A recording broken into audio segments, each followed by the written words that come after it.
Esse é o Painel Cast, o podcast da Associação de Engenharia, Arquitetura e Agronomia de Ribeirão Preto. a AEARP. Eu sou Fabiola, eu sou engenheira civil. E eu sou a Mirella, eu sou arquiteta e urbanista. Eu sou o Bruno, engenheiro agrônomo. Eu sou o Gustavo e neste episódio eu vou fazer as vezes de apresentador. Bora lá? O papo aqui é sobre futuro, como o nosso setor viu a chegada da pandemia e como reagiu e o que a gente pode esperar do futuro, ou melhor, dos próximos períodos.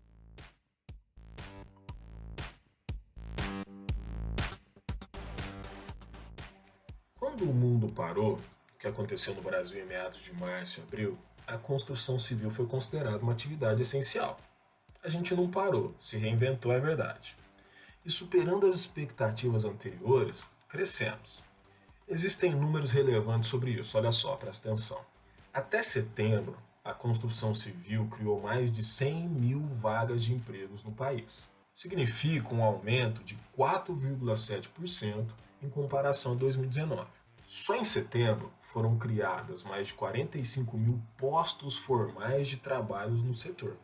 No estado de São Paulo foram abertas mais de 8 mil vagas. Esses números são números do Cadastro Geral de Empregados e Desempregados, mais conhecido como CAGED, da Secretaria Especial de Previdência e Trabalho do Ministério da Economia. A Associação Brasileira de Incorporadoras Imobiliárias fez um levantamento em 40 incorporadoras e monitorou 868 canteiros de obras, com 68 mil colaboradores. A pesquisa mostrou que 114 casos de Covid-19 foram confirmados entre os trabalhadores e 250 estavam em investigação. Esses números são nacionais e vendo o que aconteceu aqui em Ribeirão, a gente percebe que o mercado segue aquecido. Muitas construtoras conseguiram atingir as metas estabelecidas para o ano, muitas construtoras inclusive estão contratando. E a demanda no escritório aumentou. Então, assim, o setor da construção civil realmente teve esse aquecimento, desde das obras, construções, né, construções do zero, até pequenas reformas, atualização de layout das residências. Então, assim, a gente está com uma grande demanda. O profissional que não parou, o profissional que buscou cursos, buscou atualizações nesse período, porque foi disponibilizado muito curso. Inclusive aqui, pela EARP, que nesse período fez as semanas de engenharia, arquitetura, agronomia, diversas lives com informações muito bacanas no Instagram e cursos, como o Seminário de Sustentabilidade e BIM. Na agronomia, o desafio foi um pouco diferente. Eu acho que para nós na agronomia teve como para todo mundo, né? No começo foi um choque, todo mundo parou, mas todo mundo continua comendo, as exportações continuam. Acho que a maior dificuldade foi como gerir os colaboradores, como evitar a disseminação da doença. Foi um processo de gestão, basicamente. Mas como a gente já tem nessa área agrícola, né, o uso de EPI para aplicação de defensivo agrícola e tudo mais, eu acho que a gestão e a imposição dessas novas regras foi, de certa forma, tranquila. O mais difícil foi entender como a doença funcionava e se adequar às novas normas. E como se adequaram? Foi mais acompanhando os parâmetros das empresas internacionais. O que o pessoal que estava sofrendo com o problema antes foi criando, né, normas, a gente foi copiando, literalmente. A gente foi vendo o que as grandes faziam lá fora e fomos adequando aqui dentro. E ainda que na agronomia a adaptação parece ter sido mais tranquila, pela característica da atividade, há diferenças em relação ao perfil também das empresas. Essa adaptação, eu acho que em qualquer setor, acontece de forma fácil quando você está numa grande empresa, numa grande instituição. Você indo para pequenos produtores, o acesso à informação é mais restrito e a aceitação de novas regras também sofre uma barreira.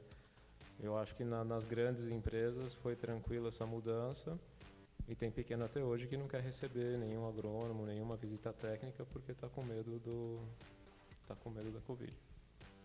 Então, não só no campo, como no escritório, tudo precisou de uma mudança. E assim, para a gente que é engenheiro, o novo modo de trabalho é um desafio e tanto. Muita gente se deu muito bem em home office.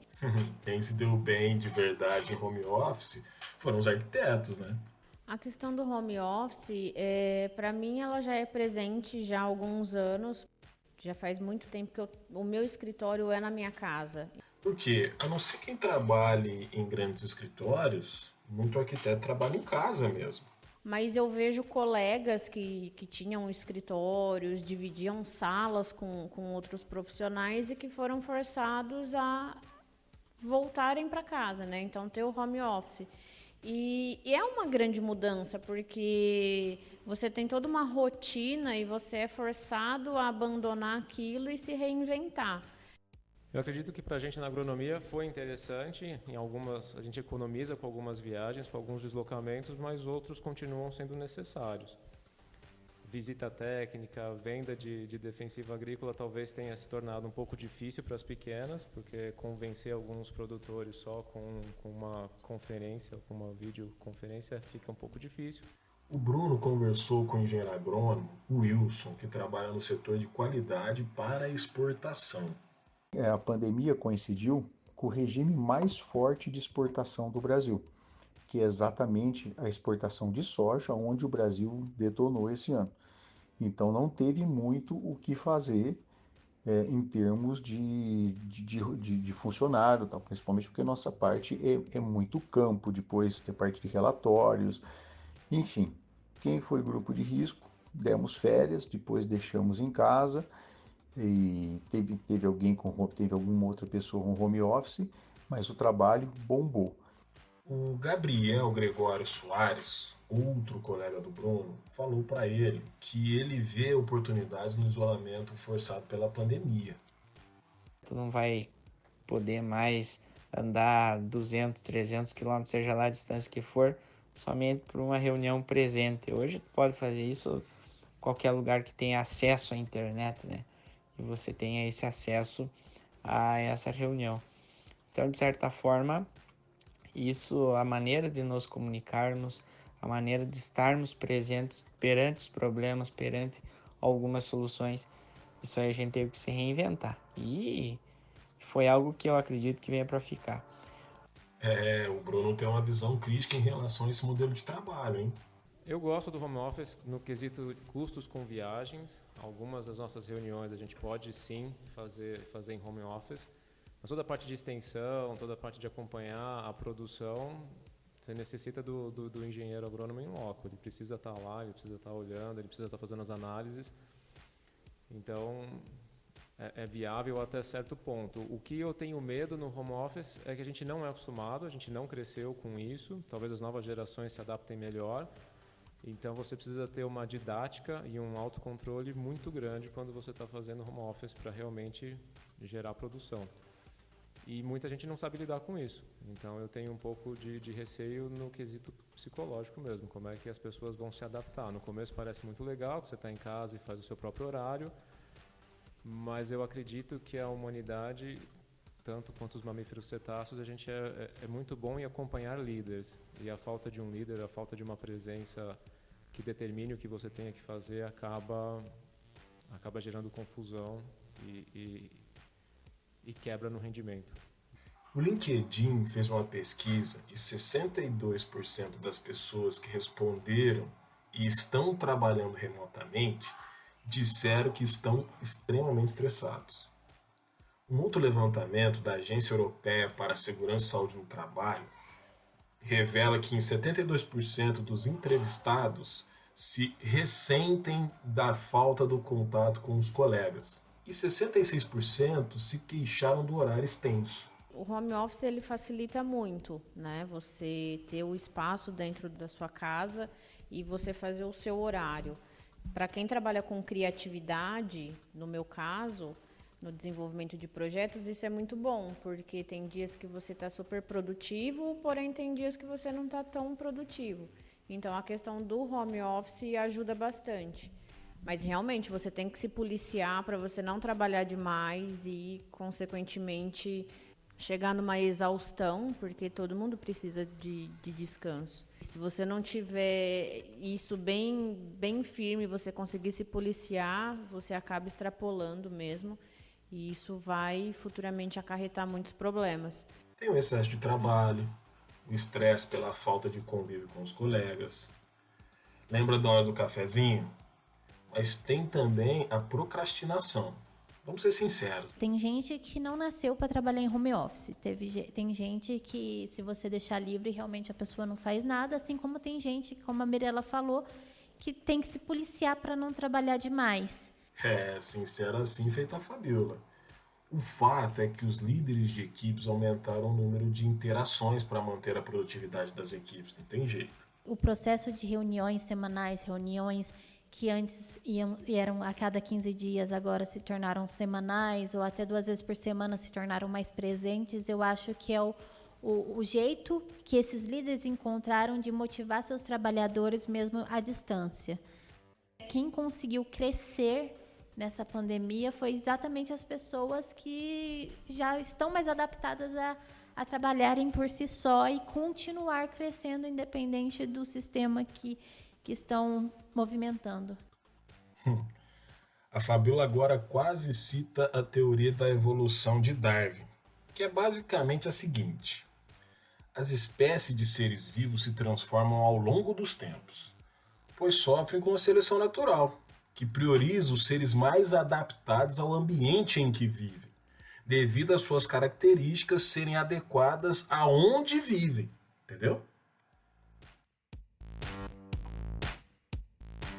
Todo esse período de crise em si, ele proporciona essa mudança, né?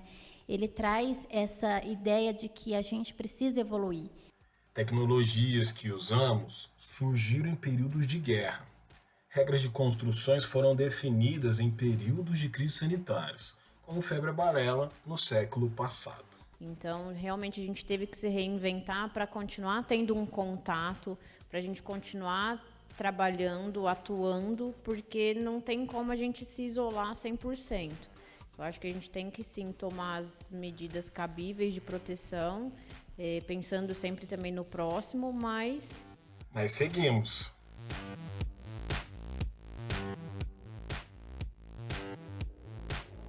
O fato é que somos testemunhas de um período histórico importante para a humanidade, que ainda não tem nome, porque só o distanciamento histórico talvez seja capaz de marcar isso para as próximas gerações. Acho que o resumo desse papo é que, apesar do susto, dos desafios, das mudanças de comportamentos e paradigmas, nosso setor segue aparentemente crescendo. E a gente, como profissional do setor, tem que ficar atento a tudo: tecnologias, oportunidades, aprimoramento profissional, porque o futuro está aí para ser escrito. Então, galera, vamos ser fortes. Temos que ser fortes. E continuar crescendo. É isso aí. Curtiu o papo? Comente nas redes sociais da EARP. Pode mandar e-mail pelo site da associação e lá também tem o número do nosso WhatsApp. Dá para mandar até um recado de áudio. Este episódio foi apresentado por mim, Gustavo Carvalho, pelo Bruno Prota, a Mirella Edino e a Fabiola Narciso. A produção é da Texto e Cia Comunicação e a Daniela Antunes dirigiu, roteirizou e editou esse podcast de maneira primorosa. No ano que vem a gente volta. Mande sugestões de pauta. Nós gostamos de boas ideias e boas práticas. Um abraço.